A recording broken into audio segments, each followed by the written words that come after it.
What is something about the company you work for that they would not like the customer to know? I work at a popular coffee donut chain in Canada called Tim Hortons. Almost everything we serve in the restaurant comes from frozen soups, chili, donuts, muffins, chicken, steak, buns, croissants, and danishes. There is much more, trust me. I just find it ironic that the place that prides itself in their always fresh motto is anything but. Don't worry, we all know. We store all your personal details in plain text. I work for a company that sells total defense security software. Never buy total defense if you care about your passwords and credit card data. That our coffee is nothing more than Folgers instant and cinnamon. When people ask about the coffee because it ends up tasting pretty dang good, we tell them that we brew it fresh and that we use very expensive coffee beans. It's one fricked up world we live in, isn't it? You think you are calling to speak to someone at the hotel directly. In reality, you have reached me, sitting at home in my PJs, watching Real Housewives on mute. In all honesty, I don't care where you are, as long as you're nice and can get me the help I want. I work for a distribution center for a large grocery chain. Always wash your food, especially your fruit and vegetables. I like to keep my immune system strong. I work in the development, fundraising, office at an Ivy League university. Everyone assumes that family money has something to do with admissions at institutions like these, but I didn't realize the extent until I started working here. Although our officers are instructed to tell the parents of applicants that development and admissions have no contact, every year my team is given a contrary assignment. For every applicant, we need to look up all of their alumni relatives and write a report on their relatives' giving history to the school, current wealth, and potential for future giving. These reports go to the admissions office to be included in the applicant's file. This freaking sucks to read. Annoyingly assumed this was the case. You're paying us to put your details in a form and click submit. I was in hotels for 10 years. Hotels consider a night perfect if they're overbooked by 2-5 rooms. They count on no-shows to make up the difference, but they're totally okay with you not having the room you reserved. Likewise, if you booked with a third party like Expedia or Hotels.com, you are not guaranteed anything and will be last in line for everything because you're not considered a loyal customer. A few months ago, the company I work for had a massive security breach and basically everything clients were told about it was false. Update: I still work at the company, so I can't really name it as there could be repercussions for me. That said, I can say that it's a hosting company. I work at a radio station. Here are some fun facts. The DJs you hear rarely live. They voice track hours ahead of time so they can go to their other jobs. Unless you're an enormously popular DJ, you'll barely make enough money to feed yourself, hence the other jobs. A lot of the voice tracks you hear are likely from other markets. If a station is too cheap to hire more on-air talent, they'll have someone from another market go over your playlist and voice track. So, if you're in Townsville, Kansas, the DJ you hear introducing that Luke Bryan song coming up may be a hip-hop DJ from New Jersey making a little extra scratch. If a DJ is live, he is most likely out doing a remote broadcast. If you see a DJ on the phone at an event, they are probably speaking with an operator back at the station. If you want to mess with them, wait until they start talking like they're on the air, then yell obscenities or whatever you're compelled to do. Even if they have a delay back in the studio, chances are the board op is an intern who's not paying enough attention to black you out in time. When a DJ says the next track is by request, they're lying 99% of the time. We just make up names to make it sound like we're engaged with the audience. The request line is often just put on hold so that callers think we're being slammed with calls and not just ignoring them. Every market I've worked in has done this. Every market. The playlist for the day is determined at the national level and then distributed to every market. And yes, it's the same 24 songs you're tired of hearing all day just shuffled up. Even locally owned, private stations use national music services to do this for them. Oh boy, could I go on. I used to work for a dish installing company for DirecTV. DirecTV would knowingly overbook appointments by the thousands of people that were just signing up and needed an installation. They would get your money, guarantee you the NFL ticket or whatever, and then give you a date that was next week, knowing that the reality of the situation was no tech was coming for at least a month or two. Source: it was my job to call and reschedule the appointment. That we don't recycle, even though we use recycling bins. My old job occasionally involved us working in a concession stand. One time my boss came running downstairs and said, "Guys, put the hot dog machine in the laundry room. The health inspector is here. We only sell pop and candy." He gave us all an extra $20 from the cash box that day. I loved that job. We've held contests no one wins. I'm an analyst and supposed to be an expert in my field. The reality is I don't know crap and make up most of what I do. I'm starting to think all my coworkers are this way as well. We're just professional bullshitters. HAHA, business. We keep all the card details from our customers even though we say we don't and aren't actually allowed to.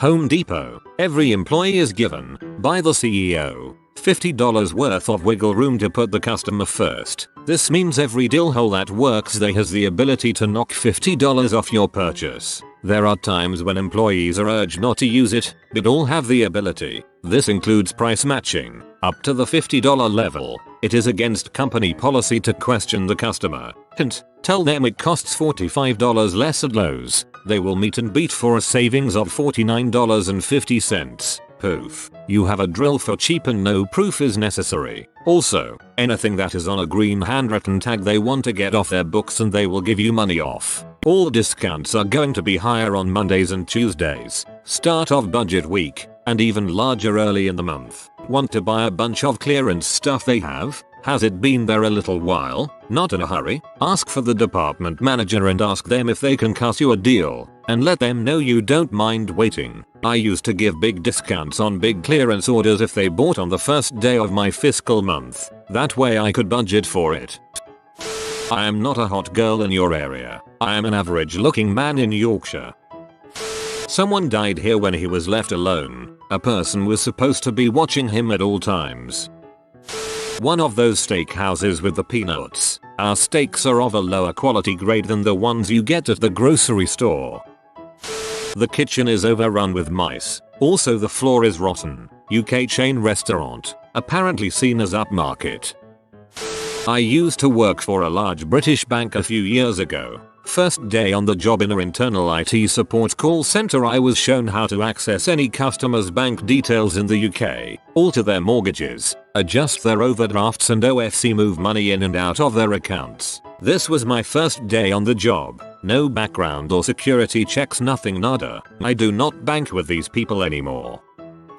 All the dough we use to bake is made in a factory and delivered during the day for us to bake at night. Panera Bread Baker. The soup is frozen and brought in as well. The company I work for has a collection box for breast cancer research, sells bags covered in pink ribbons, and every October the whole place is filled with pink merchandise and flyers to help raise money. My manager was diagnosed with breast cancer and ever since her bosses have been pushing her to leave, but if she left work she would lose her health insurance and be unable to pay for her treatments. Not to mention she's a single mother with young kids and needs the income. So she comes in sick as a dog from chemo to get the mandatory almost 50 hours to keep her bosses at bay. I'm not even going to touch on how other employees are treated.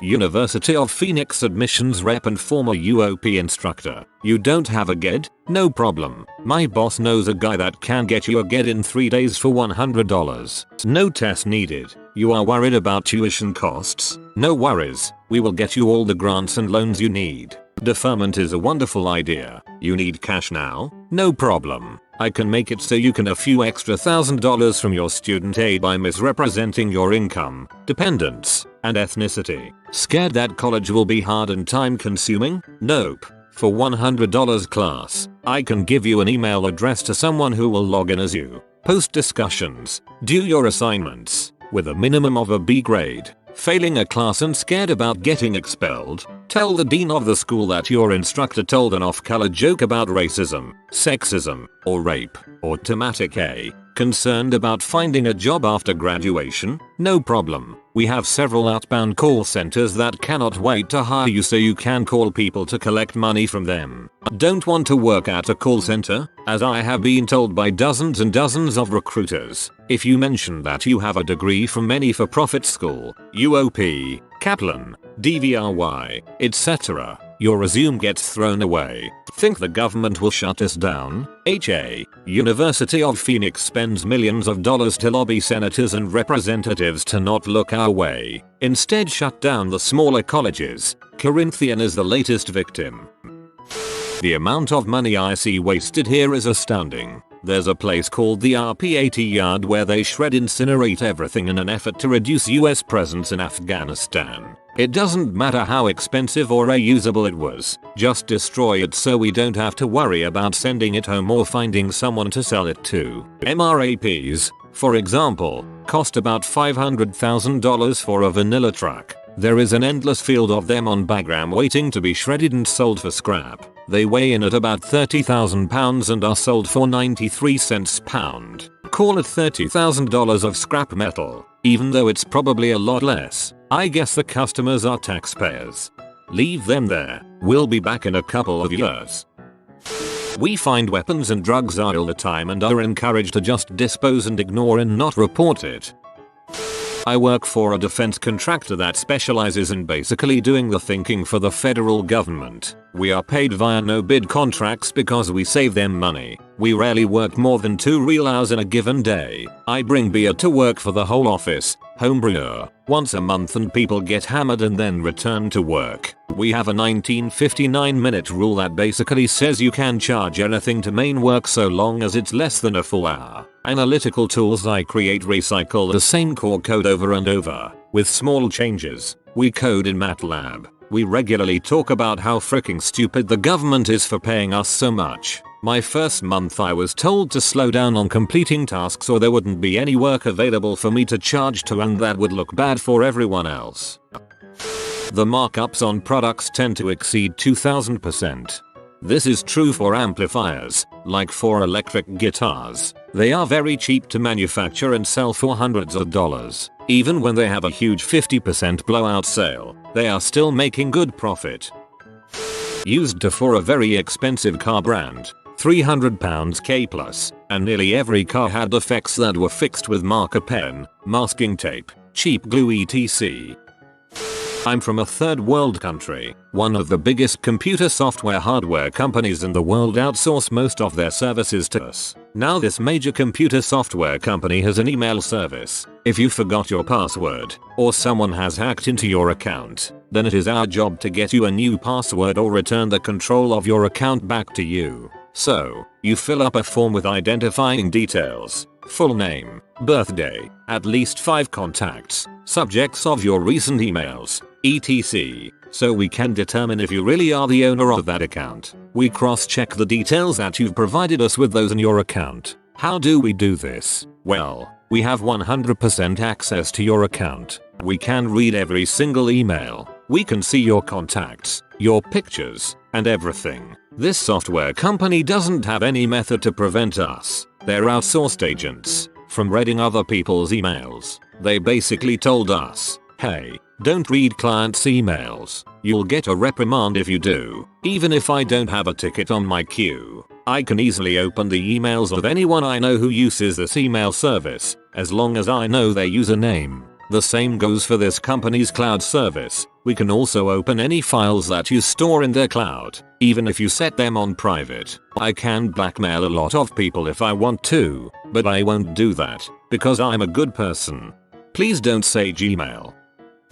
Used to work at the Levi's flagship store in San Francisco. We had a pair of the oldest known Levi's in existence framed on the wall in the boutique, and every now and then some out-of-towner would come in boasting about how rich they were and how Levi's represents the American dream, yada yada, and demand the rarest thing in the store as a memento. We were told to direct them to the torn up old jeans on the wall, and tell them they were from the 1880s and had been found in a barn in the early 20th century. They would then fork out $1,500 or so and be on their way with their fricked up jeans, and we would replace them with another copy from the storeroom. Now that I think of it, Levi's would probably like people to know about this, what with all the assimilated working class propaganda they used to sell their pants. Distraction from the more evil crap. Unfortunately, I haven't been to a sweatshop, so those stories will have to be left to someone else. I desperately hope there is someone reading this with one of those pairs of jeans just saying "God dang it" right now. My father works for an excavating company. They find human remains a couple times a year, and if they're not somewhat fresh, 10 years they just bury them back in the ground. The government will delay the project for months, sometimes costing employees their wages and companies millions in delays, so everyone just pretends they didn't see it. If you bother us long enough, you get free crap. You have been visited by the safety doggo. Leave any comment and he'll keep you safe for 24 hours. If you are new to the channel, you can subscribe. I publish new videos every day. Until then, check out another video, or don't. Either way, have a great day you magnificent people.